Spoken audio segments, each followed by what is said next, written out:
What's up, folks? Welcome to Nino's Corner.tv. I'm joined with Brad Olsen, who's about to embark on a pretty crazy journey that I was supposed to join him with. Um, but I'm here in Vegas. I had prior engagements, but you're doing something that I'm very envious of. You're getting ready to go to Skinwalker Ranch. This is like, to me, this is like the most mystical, magical place in the United States, maybe even in the world. I mean, it's a crazy place. There's all kinds of paranormal activity there, portals, UFOs, sightings. I mean, this place is the hot spot for everything paranormal. Brad, thank you so much for joining me. Hey Nino, yeah, we are planning to do this trip, but I'm in Colorado right now, and my dad's best friend passed away a few weeks ago, and we got a memorial for him tomorrow. So it was my dates that shifted, and you were already booked, so we couldn't go. But I'm driving right by there tomorrow with my brother, going through northwestern Utah, where the Skinwalker Ranch is in the Uinta Basin. It's near Dinosaurs National Park. So it's already has all kinds of petroglyphs and Native American sites, sacred places, and dinosaur bones in the area.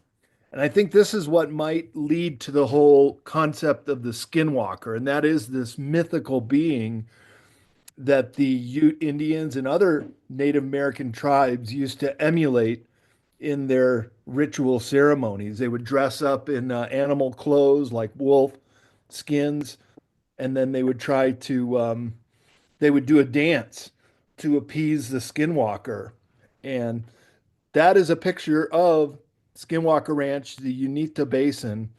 This is located just only about 30 miles from the Colorado border. And it's really flat mesa lands. It's not real big mountains around there. I have a good friend named Ryan Burns who owns a property called Space Wolf Research. It's the same acronym as Skinwalker Ranch, SWR. And that's where we were going to go. We would have been there So, yesterday and today. But so let me alas, ask you. So, life is what what makes this happens when you're place? making other plans. Why this one place in America? Why does this one place have so much activity? I mean, is it just is because is it on a ley line? Is there something? What's significant about this place? Yeah, that's a great question. It's not really the only place. There's also Bradshaw Ranch near Sedona, which has a lot of cryptid creature sightings, which has presumably these portals that open. But yeah, this place is certainly on a couple of ley lines. It's very remote.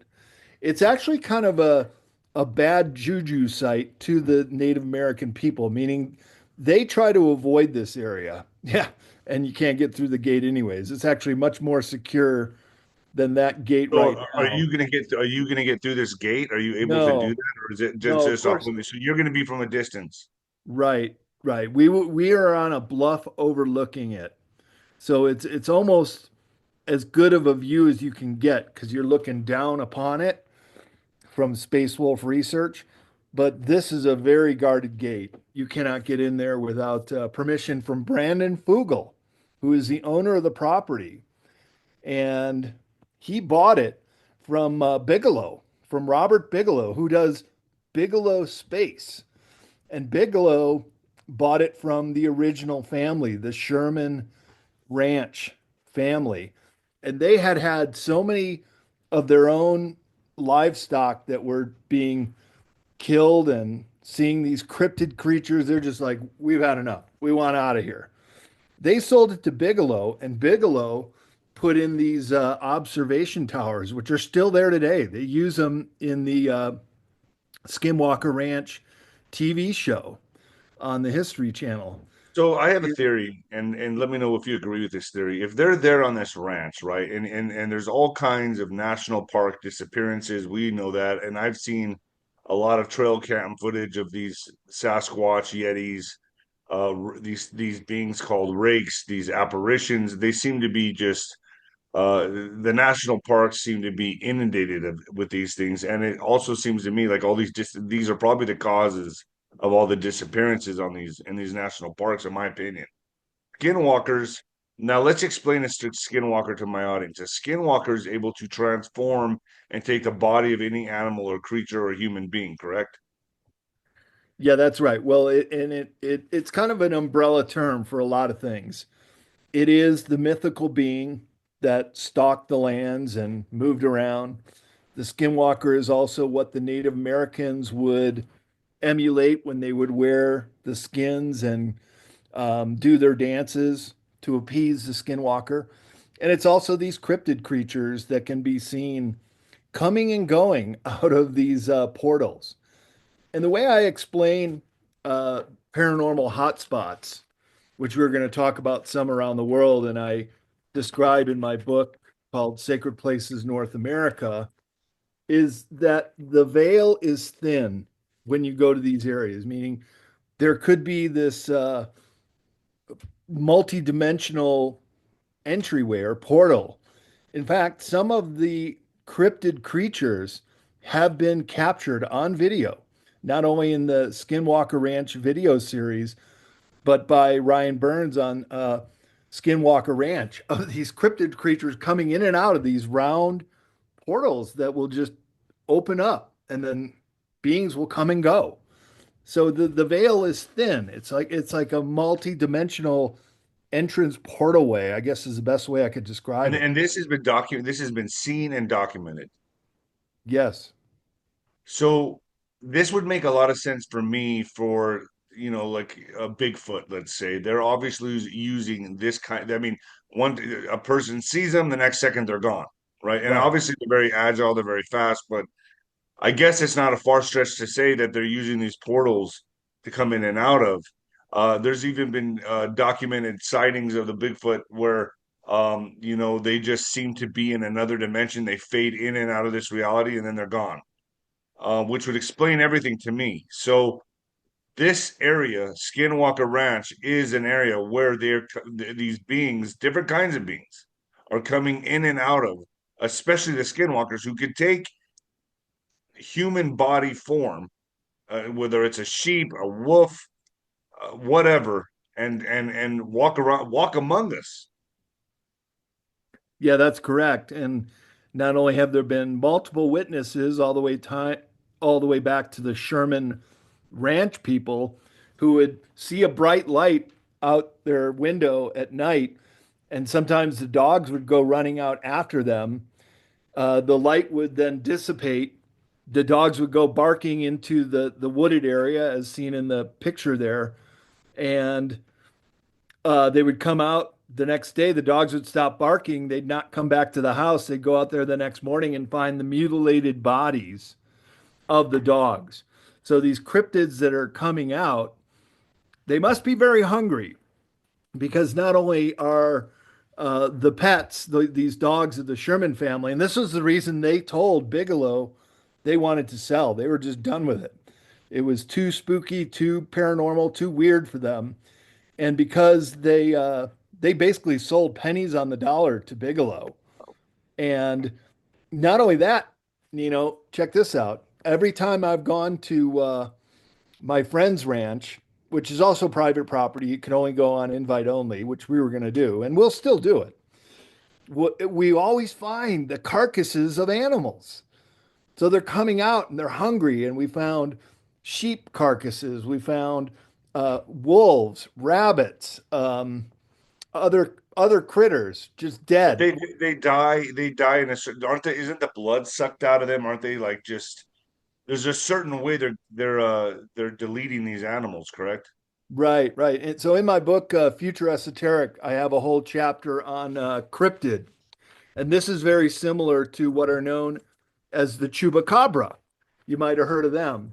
In Future Esoteric, I write about the chupacabra, and they're bloodsuckers. I think that's what it means in Spanish, that they will attach onto an animal and suck all its blood out. So these cryptid creatures are actually pretty bloodthirsty and potentially dangerous. So this goes. There's so many. There's a lot of movies that are out there. And one movie that kind of that I think about is that movie They Live. Do you remember that movie They Oh, yeah, Live? sure. If these creatures are are in um the forests, or they're in the parks, the national parks. There's no doubt to me, Brad, that they're in our cities too. This could be what the spiritual battle really is. I mean, we could be putting an important piece of the puzzle together here in saying that this is they're coming through a, I don't know how you view it, but how I view it is if they're taking bodies and mutilating animals and transforming into humans or dogs or cats, they're demonic in my mind. They're coming from a very different realm to where they're just like they're using our three-dimensional plane as a playground. Does that make sense? Oh, it does indeed. And means of control. Yeah. And keep in mind that one way to distinguish everything from alien life forms that are coming or going here on the planet to some of these cryptid creatures is, are they in service to self or in service to others?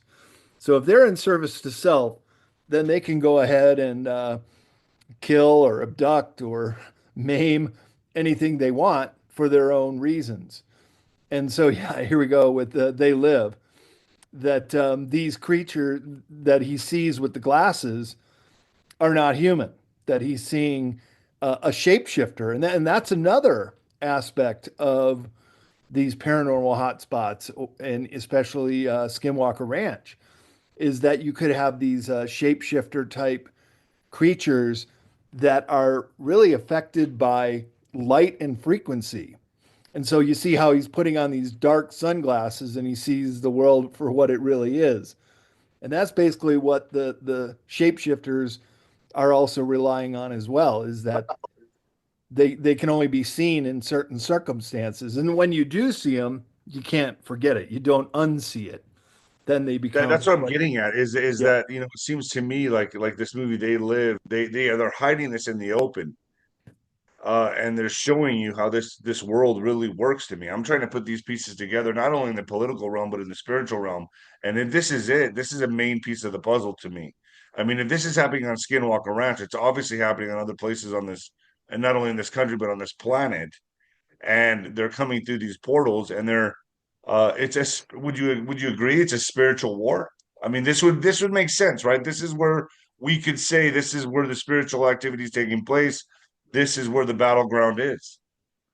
Yeah, and especially when you factor in that it's multidimensional, meaning that when these portals open, you have these beings that are coming through from where? Fourth dimension, fifth dimension, higher? I don't know, but it seems that they're coming into our third dimensional reality from a different place. And by doing so, they are then locked into our dense third dimensional reality. Maybe they're very hungry. They'll just eat the first animal they can find. We've only found the skeletal remains. And what's really weird about the corpses of animals that you find around Skinwalker is no other animal, such as a predator that would look for a dead carcass, will touch them.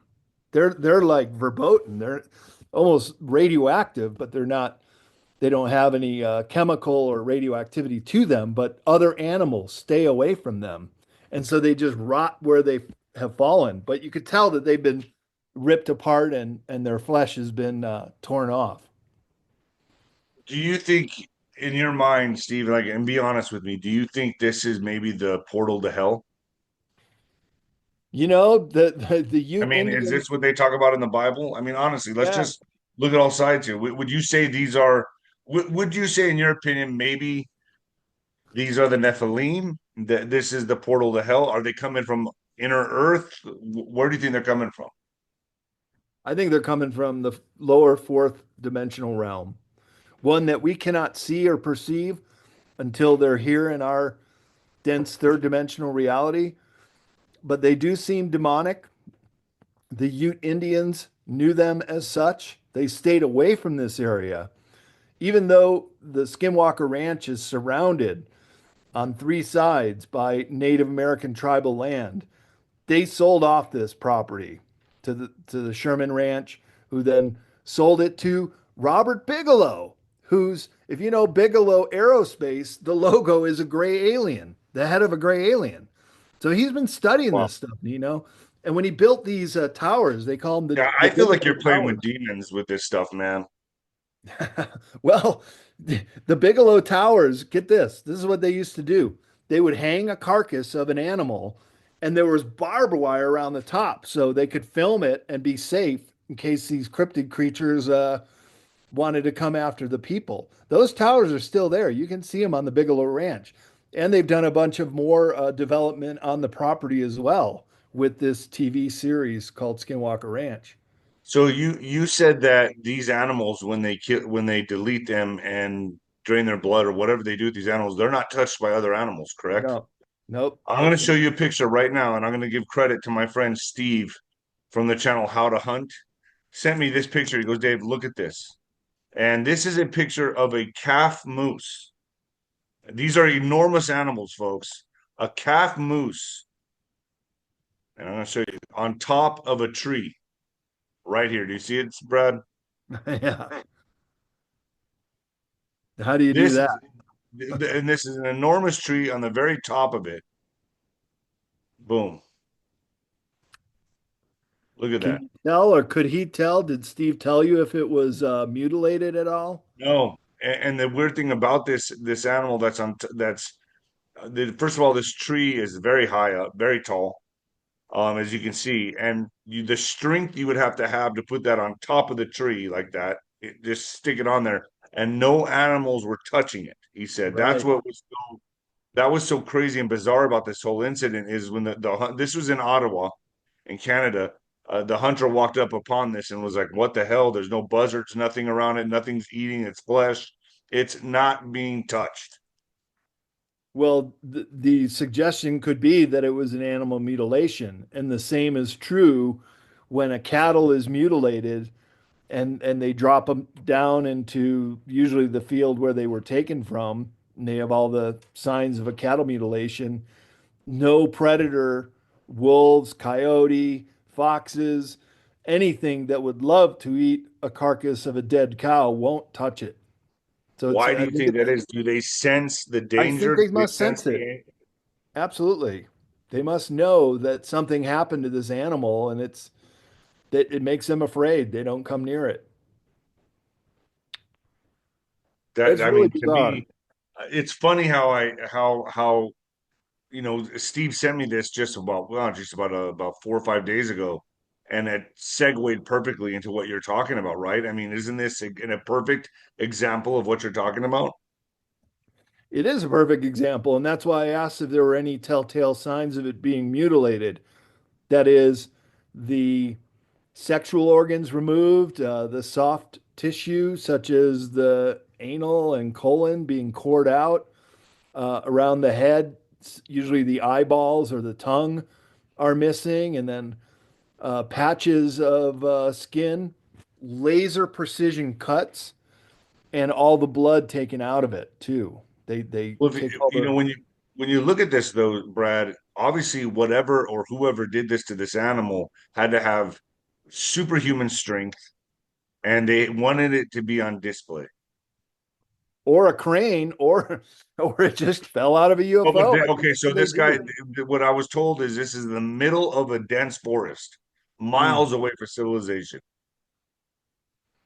Well, if it fell out of a UFO, that could be how it landed when it hit right on top of that tree. And To there me, are I feel like it videos. was put there for a reason, and they want people to see. They want whoever's going to come across us to see this. I don't know. I Yeah, well, that's a good point. Maybe it is like a. Remember in medieval times they would put the decapitated head of an enemy on a stake. They still do right. that in some primitive tribes to scare away their enemies, and that might be the case here. You know what I think about Brad is we think we're just finding all this stuff out, but the Indian tribes knew about this from for thousands of years. I mean, at least hundreds of years. I mean, they've had dances surrounding this, the folklore. I mean, I mean, and probably we used to look at it like, that's all cute and all, but it's just that's not real. It's just folk tales. No, now we're starting to see that what they were always talking about is a very real subject. These skinwalkers, these beings do exist. Yeah, they do. And the Native American people, it wasn't just the Ute Indian of the 𝗫𝗏𝗏 Basin where Skinwalker Ranch is located. It was also the Navajo people in Arizona. And there's a very similar site called the Bradshaw Ranch. It's in between Sedona and Cottonwood in northern Arizona, pretty close to Sedona, Arizona, the very famous New Age Center. Isn't that kind of interesting? That a New Age Center would be where one of these negative uh, cryptid sighting portal opening locations might be activated. I have a really good friend named Tom Dongo. He's a remote viewer, one of the best in the world. And we were at a conference once speaking about what is going on in Sedona. It's like, well, how could there be this bad juju in such a beautiful, high vibe location? And I said to him, I asked him on the panel, I said, Tom, when you remote view around, can you tell if there's underground bases? Yes, definitely. Are there good ET bases, bad ET bases, or military bases? He said all three. So that's kind of a characteristic too, is that sometimes near these bad juju sites, there are military bases. And sure enough, there are military bases near the Uinta Basin. There are military bases near Sedona.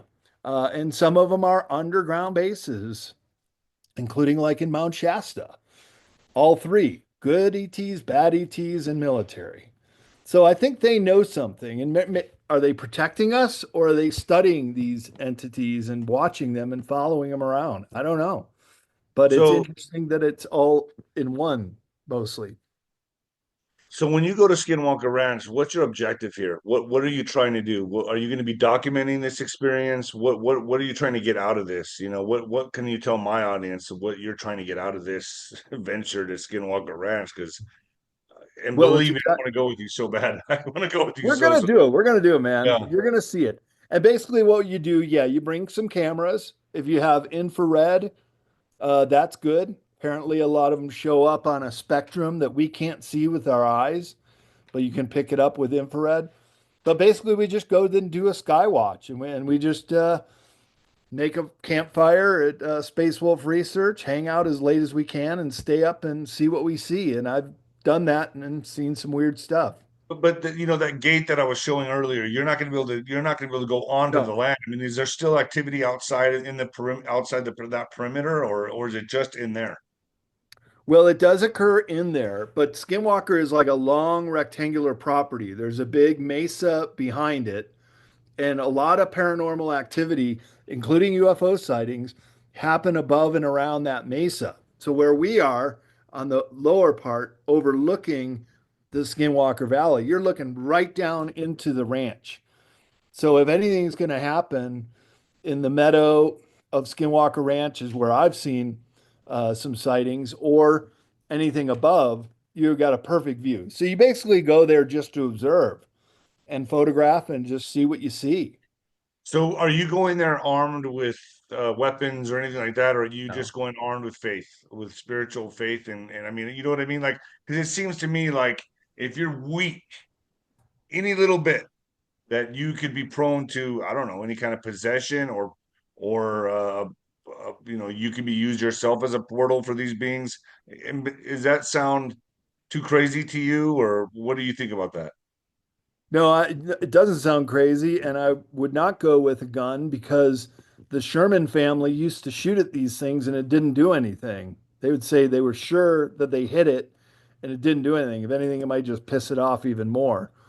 So when they would go out to try to save their dogs, they might see something and shoot at it, and it didn't work. So I don't think that's the way. But we'd certainly be close to building if something were approaching. I would say you just get behind a closed door and lock it. Um, I've never heard of an incident where they went after someone or certainly broke a window or tried to get at someone. Even when the Shermans were shooting at these things, they didn't turn around to attack. They just kind of stood there and took the shots and then took off. So, do you think these things only are seen when they want to be seen, or are they just kind of in a different frequency? I mean, I believe they're everywhere. And Mm. I would imagine that place is just infestated with them. They're all over the place over there, but you can't see them because they reside in a different frequency. Do you agree with that? And that's similar to They Live, that you really Right, only see right. them with those kind of eyes to see them. And do they want to be seen? I don't know if they necessarily do, but this is the location where the veil is very thin, where this portal has been documented to exist. And this is what's really wild about the portal. And I've heard this from many eyewitnesses and even seen it on video, that when it opens up, it's not always there. It'll just open up. And if it's nighttime, you see daylight behind it. And if it's daytime and it opens up, it's night behind it. And these things kind of just crawl out of it, jump down to the ground, and just go where they're going.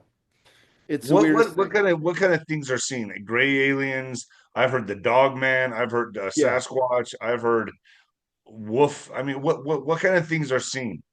Yeah, well, not so much. I've never heard gray aliens at the Skinwalker or Bradshaw. Tom Dongo has described the same kind of cryptid creatures as they see at Skinwalker, which are like the Dogman or Wolfman. In fact, that is how the Ute Indians used to portray the Skinwalker. So they obviously saw it too, got the skin of a wolf, and did the dance, perhaps to appease the thing, to say, "Hey, leave our people alone," because they left that area alone. They didn't want to go there, but they knew that these creatures were out stalking around looking for food or whatnot, doing whatever they're doing, and then perhaps just when the portal opens again, going back in. It's so bizarre, but very well documented that it is occurring. So the Indians knew about these things and they were scared of, they respected them. Did they Yeah. worship them like gods or I mean, I know they did tribal dances in to I guess to fend these things off or whatever, but this is uh this is a big part of the puzzle here. I mean, they knew about these things for a very, very long time and they were terrified of them, right? Yeah, they were. And I don't think they worship them, but they did the dance perhaps to appease them, to say, "Hey, we know you're there. We live over here. Leave us alone. We'll do our dance to say we recognize that you come and go from that area. We don't want to go there." In fact, Did they these things sold the like land terror off because they didn't want it. these things obviously, if they wanted to, they could terrorize the Indians. So the Indians had to find a way to appease these things to keep them at bay. That's Yeah. So another example would be the Kachinas of the Hopi Indians, who are not very far away, and the Kachina Indians would come to the three mesas of the Hopi Indians in the far northwest corner of Nevada, of Arizona, which, as a bird flies, would be a couple hundred miles away from the Uinta Basin. And the Kachinas were actually benevolent. They were nice. They were cool. But the Hopis would also do a dance where they would dress up like the Kachinas, because the Kachinas would come down from the San Francisco peaks near Flagstaff to the Hopi Mesas. And when they came, they would bring rain. And rain, of course, would help grow the corn in the summertime with the monsoon weather. So a lot of Native American people emulate these entities, which they believe are very real, and they exist in very specific locations, and they come out at certain times. And then when you do your dance to appeal to them, then the rain comes. Or in the case of the Skinwalker, maybe they do that to keep them away, to say, "Hey, you keep on your side, we keep on our side." so these entities are very, very real. Yeah, they This are. is, And I would yeah, say this in the is case of Skinwalker, you're onto something there, Nino, that they could have a very demonic quality to them. I mean, how I else think could you I describe it? think this adds to the puzzle, a big piece to the puzzle to me in my mind. I think this is a this is obviously the Indians, they don't live, they never set they never had a community or they never let's say, pitched tent, so to speak, on Skinwalker Ranch in that area, or was that sacred ground? They stayed away from it. They stayed away from it and they sold off the land because they just didn't want it. But they do live only about 20 miles away in Fort Duchesne. That So is an do you think, man, I'm just thinking about this, but Do you think it's wise for you to go and taunt these things, or do a lot of Yeah, I'm people do not this? taunting them. I'm just witnessing. I wouldn't Just I wouldn't want observing. to take them on. Yeah, that's all. I'm not even going to bring a Oh, weapon. I wouldn't even want to threaten them in any way. well, Brad, could you show the book again? I got to head to the airport, but I just want to show everyone the book. And I am gonna meet up with Brad at some point. It could be for Burning Man, maybe. Are you going this year? I think I'm double booked that weekend to speak in Sedona, of all places, Well, maybe I'll go see at you the speak or Cosmic something. I got to Disclosure. meet you in person. Yeah, we're gonna definitely do it. Maybe we'll do the cigar bar or future. Yes, Derek has the cryptid creature chapter, and Sacred Places North America describes many of the paranormal hotspots around the country too. And yeah, dude, we'll get together. so like let me ask you this one last question before I let you go. So a lot of pyramids and like I've been to Chichen Itza, like the Gaza, are they built on places like this? Yes, very much so. Right on the intersection of ley line points. And that could be a whole other topic of discussion is why and how did the primitive people, as we call them primitive, know to build these sacred places directly upon these ley line, these etheric energy paths that intersect, and they have a discernible field. You go to some of these ley lines, and they can either make you sick because there's two kinds of ley lines. There's those that are of a negative influence, and then those are the positive that will lift you up and make you feel pretty good. So, how primitive people knew this and built these incredible sites at these locations is just about as mysterious as the cryptid creatures we've been talking about. It's all hidden knowledge in which you cover in your books. Yeah. Um, Folks, get his book. Where can they get your book, Brad? Well, you see, I got a brand new computer and it calls me CCCP. That's CCC Publishing. I got to change that.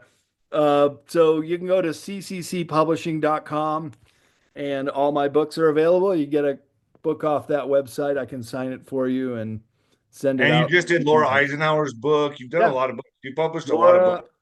Laura, Laura Eisenhower's books, Leo All right, Lyons. let Of me ask you this. If I write my next book, can I go through you? course, we've already talked Okay. about this. All right. It's on. Brad, thank you. Stay with me just for a second. You bet.